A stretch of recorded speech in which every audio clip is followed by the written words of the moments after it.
এটা নিয়ে সুন্দরবন ইলিশ ইলিশ হিসেবে চলে গেলে হয় না? সুন্দরবনে ইলিশ হিসেবে এটা নিয়ে চলে গেলে হয়।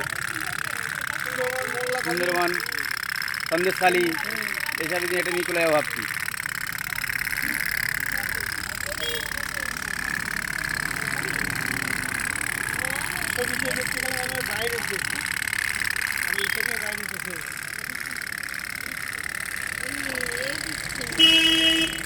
তেল দিচ্ছে তেল, যে কোনো তেল।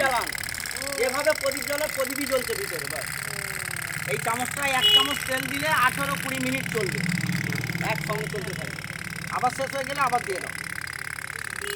চলতে করে নিয়ে হ্যাঁ, প্রদীপের পড়তে বা সুতির কাপড় ছেঁড়া বা তুলো দিয়ে পুকুরে ফেলে আর খিদে লাগাবে না, পুকুরে চলবে। পুকুরে দিলে চলবে তো, আবার জলে ডুবে গেলে লাইটও বন্ধ হবে না, ওয়াটারপ্রুফ লাইট। বাচ্চাদের ঠান্ডা বাচ্চা দিলেরই ভালো। আর টিনের মাল ফেলে দিলেও